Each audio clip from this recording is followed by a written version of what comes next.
Hello, ladies and gentlemen. Today we are going through our lecture number 9, and we are covering Unit 8, which is called Practice Activities and Tasks for Language and Skills Development. Well, okay, let's dive in. So what are practice activities and tasks for language and skill development? Well, these are activities and tasks designed to give learners opportunities to practice and extend their use of language, such as new vocabulary, like functional exponents, grammatical structures, or of the sub-skills of learning, like reading, listening, speaking, and writing. Well, there are many different kinds of activities and tasks with different names and different uses. Well, here we have 2 writing activities. Can you find 3 teaching differences between them? And tell me. Thank you. Now I'm going to give you my feedback on that. So, well, we can see that both these activities give learners an opportunity to use language, but in different ways. Well, as you see, activity number 1, that is a controlled or restricted practice activity, because learners can only use certain items of language. Well, it focuses on accurate use of language, and it is a gap fill activity. Whereas the second one is a less controlled or freer practice activity, because the language the learners will use is not carefully limited or controlled. Well, it focuses on communicating a message, and it is a task. Okay. Well, the same kinds of differences can also be seen in other activities for speaking, writing, and learning new language drills, like guided repetitions, copying words or sentences, jazz chants, dictation, and reading aloud are other examples of controlled practice activities. Well, in freer practice activities, the teacher or the materials do not limit the language that learners use. Well, examples of these are discussions, solving problems, well, sharing ideas and comparing ideas,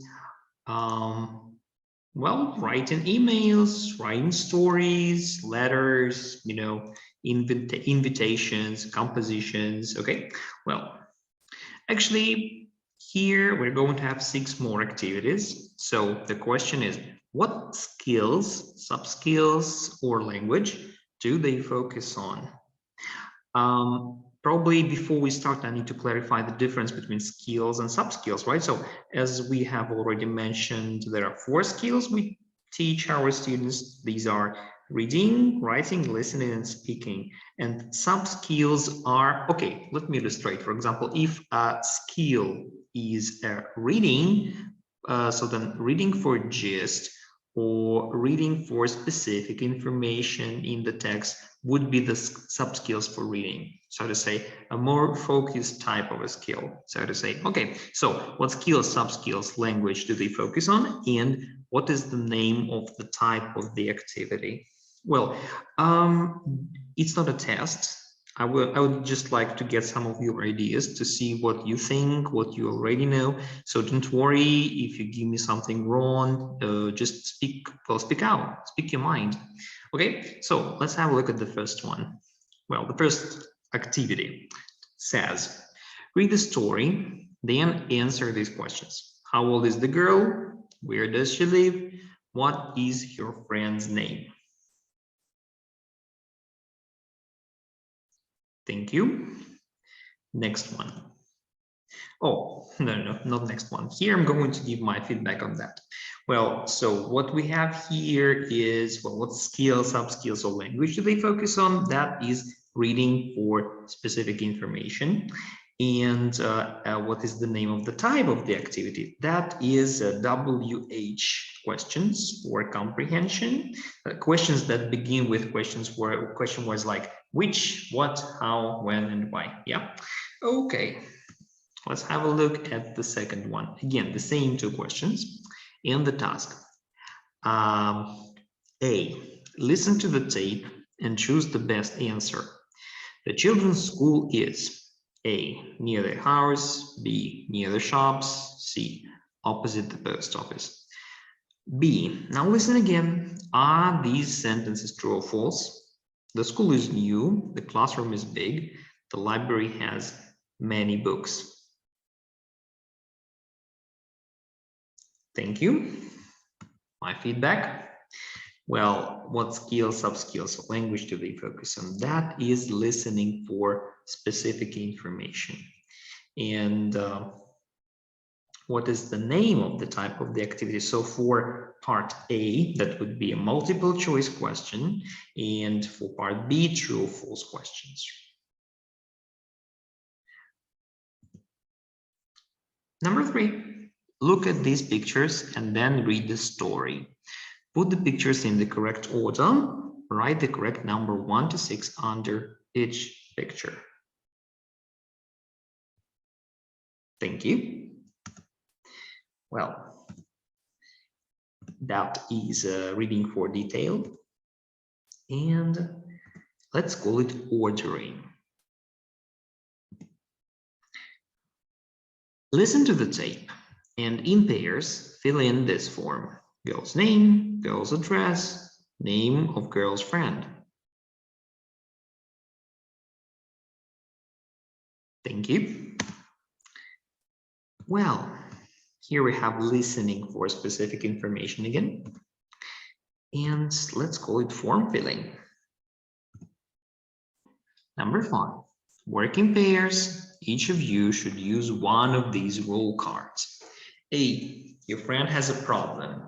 Give him or her the best advice you can. B, you have a problem. You want to go to university, but you find studying very difficult. Ask your friend for advice.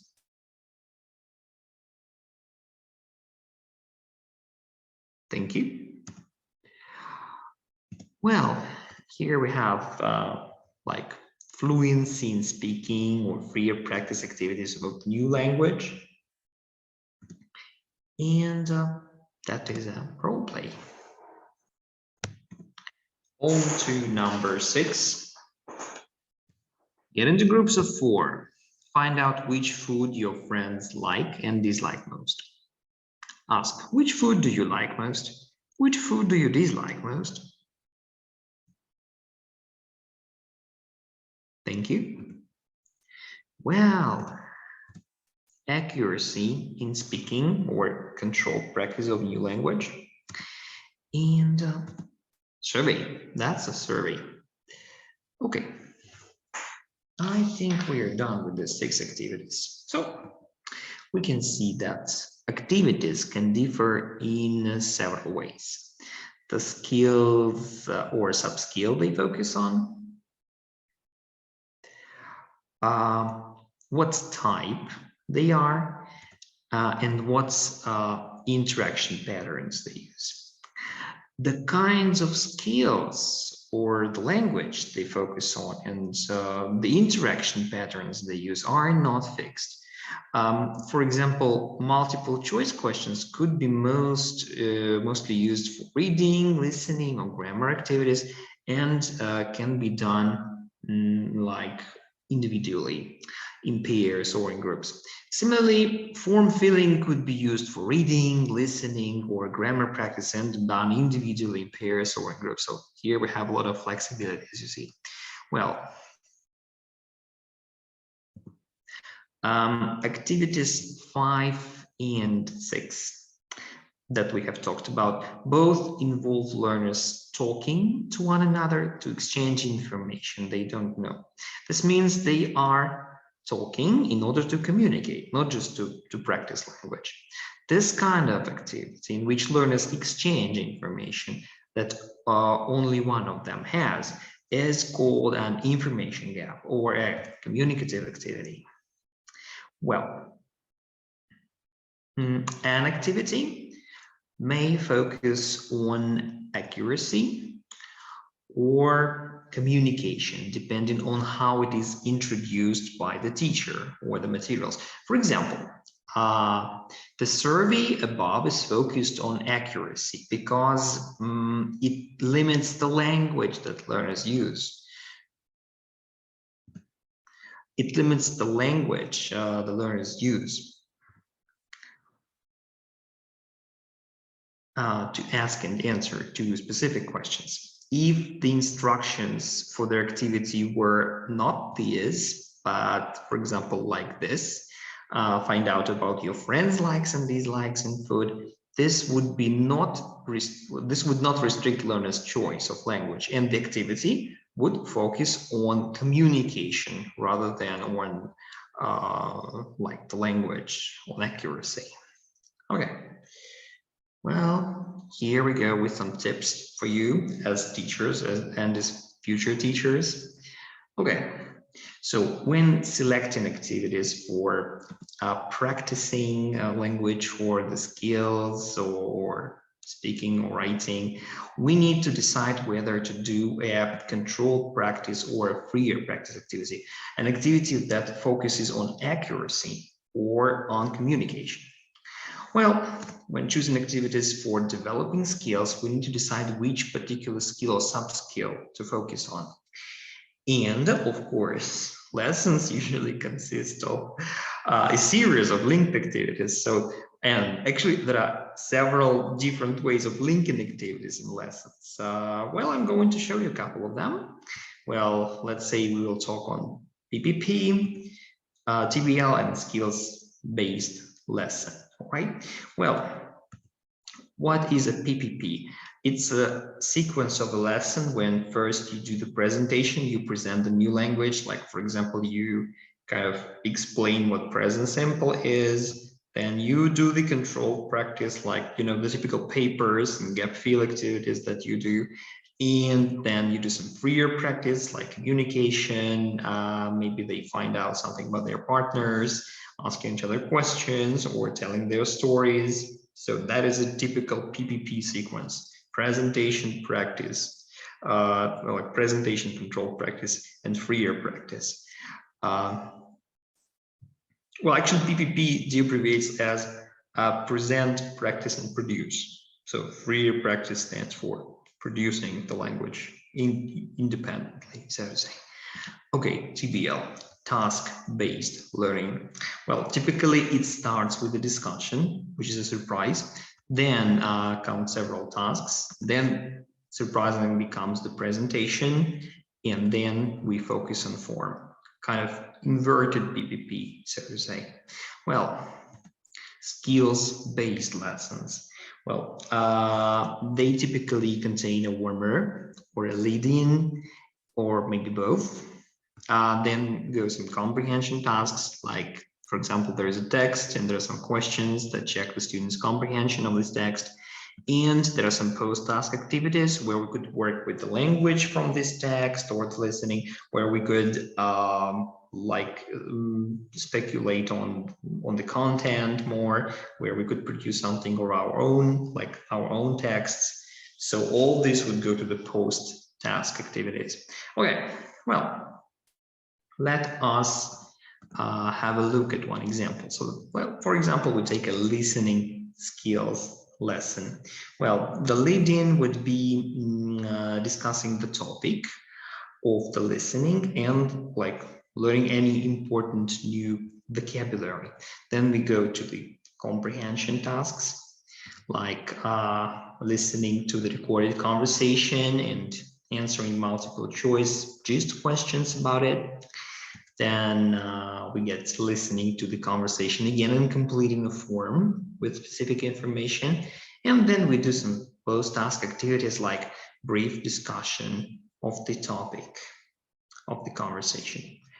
Okay, you can see that the comprehension activities for listening or reading start with focusing on more general levels of comprehension before moving on to sub-skills that require paying more detailed or specific attention to the text. Okay, example number 2, a topic-based lesson developing several skills.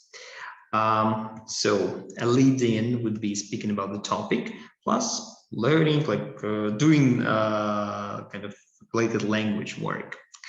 Then we have a task or a number of tasks, like listening to a recording about the topic, reading a text about the topic.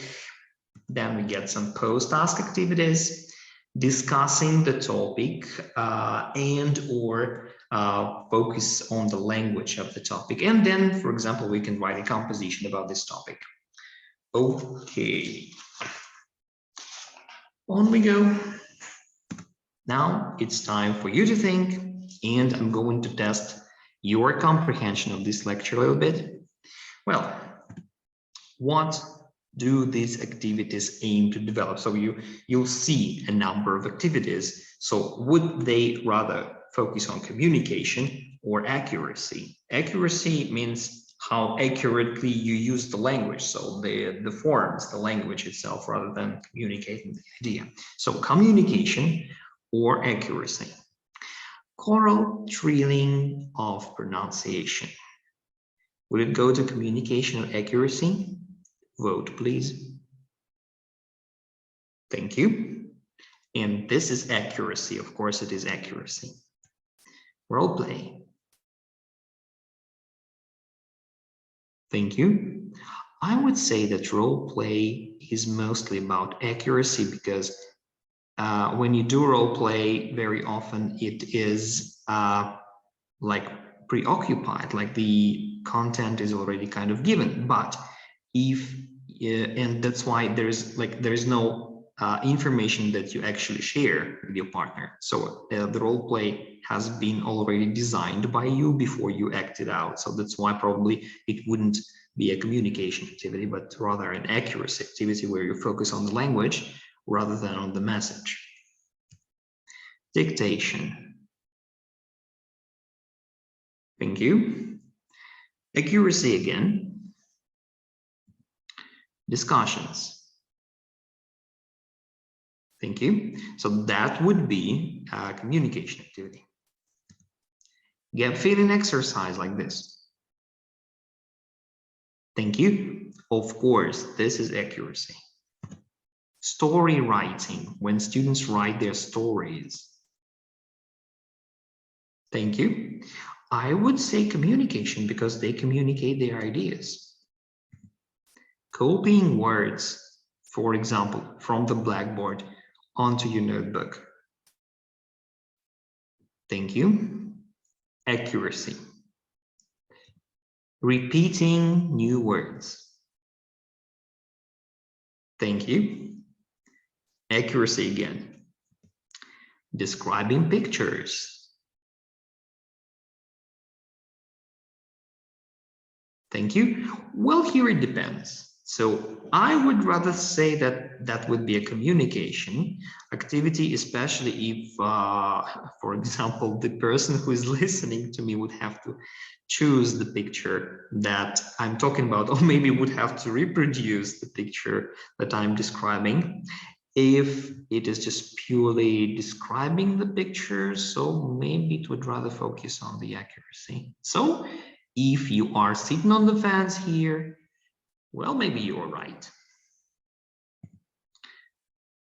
Learning conversations by heart. Thank you. And so that would be accuracy, of course. Problem solving. Thank you. I think that problem solving is mostly about communication. Okay, one more activity. Which skill or skills could these activities be used to develop? So as you see, I'm going to show you a number of activities. For example, the examples later. So what activities we talk about? Listening, speaking, writing, or reading. And if you can select an activity, and then even maybe you could tell me if it could be used for some sub-skill. So it would be even better. Okay, so listening, speaking, writing, or reading. If the activity is story completion. Thank you.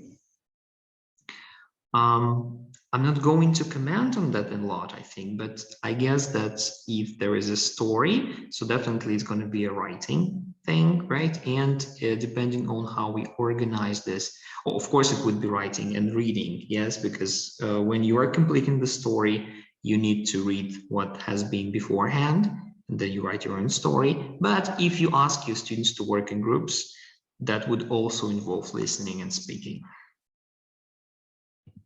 Form filling. Thank you.